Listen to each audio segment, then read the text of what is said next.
త్యాగాలతో ఏర్పడిన తెలంగాణ రాష్ట్రంలో పాలన పారదర్శకంగా ఉండాలి, బాధ్యతగా ఉండాలి, ప్రతి నిర్ణయంలో ప్రజల కోణం ఉండాలి, అమరుల ఆశయాలు ఉండాలి, యువత ఆకాంక్షలు ఉండాలి. మేం బాధ్యతలు స్వీకరించిన క్షణం నుండి ఆ దిశగానే అడుగులు వేస్తున్నాం. 10 ఏళ్లలో విధ్వంసమైన తెలంగాణను సాంస్కృతికంగా ఆర్థికంగా పునరుజ్జీవం చేయాల్సిన అవసరాన్ని మేము గుర్తించాము. తెలంగాణ సంస్కృతి అంటే మా ఇంటి సంస్కృతి, తెలంగాణ అస్తిత్వం అంటే మా కుటుంబం అస్తిత్వం అని గత పాలకులు భావించారు. తెలంగాణ జాతి తమ దయా దాక్షిణ్యాలపై ఆధారపడి ఉంటుందని భావించారు, భ్రమించారు. మన సంస్కృతిని, మన స్వాభావిక లక్షణాన్ని అర్థం చేసుకునే ఉద్దేశం వారికి లేదు. నిజాంనే మట్టి కనిపించిన చరిత్ర తెలంగాణకు ఉన్నదన్న విషయం వారు విస్మరించారు.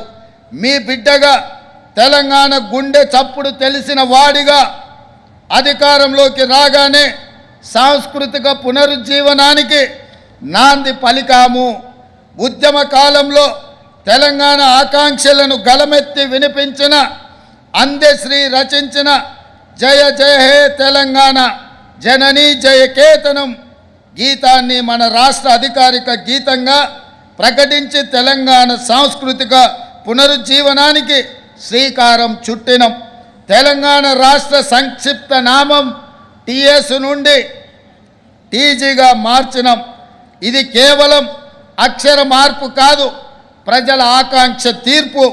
రాష్ట్ర పరిపాలన కేంద్రమైన సచివాలయంలో ఇటీవల తెలంగాణ తల్లి విగ్రహ ప్రతిష్టకు భూమి పూజ చేసుకున్నాం.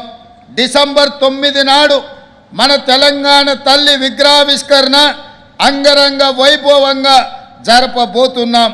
తెలంగాణ సాంస్కృతిక సారథి గద్దర్ పేరుతో సినిమా అవార్డులు ఇవ్వాలని నిర్ణయించాం.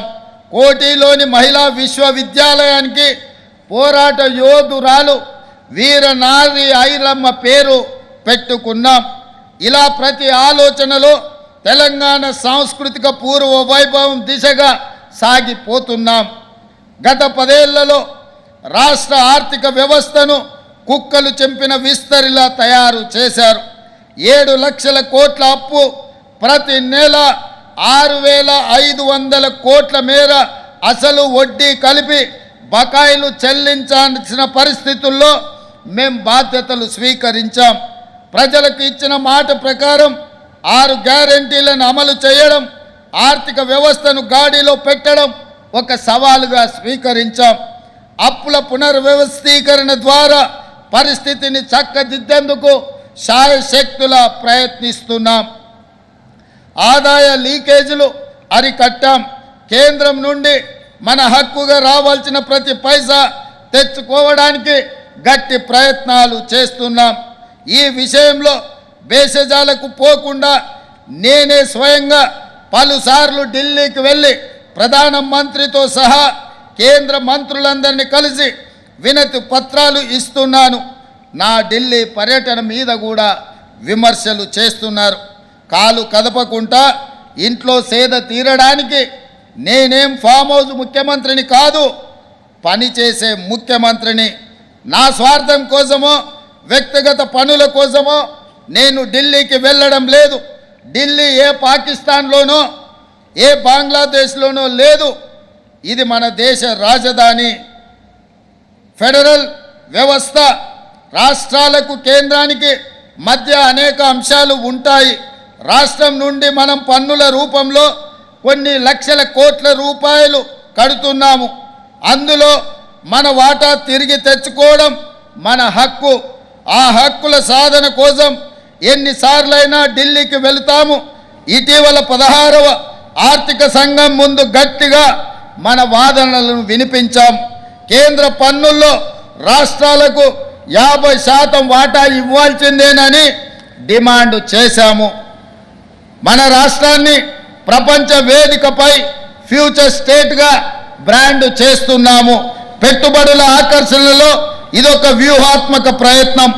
ఇటీవల దేగర్ కంచె వద్ద 4th సిటీకి శంకుస్థాపన చేసుకున్నాం. మూసీ సుందరీకరణ అన్నది హైదరాబాద్ రూపురేఖలను మార్చివేస్తుందనడంలో సందేహం లేదు. ఈ ప్రాజెక్టు కేవలం పర్యాటక ఆకర్షణ మాత్రమే కాదు, వేల మంది చిరు మధ్య తరగతి వ్యాపారులకు ఒక ఎకనామిక్ హబ్గా మారి దీన్ని మేము తీర్చిదిద్దబోతున్నాం.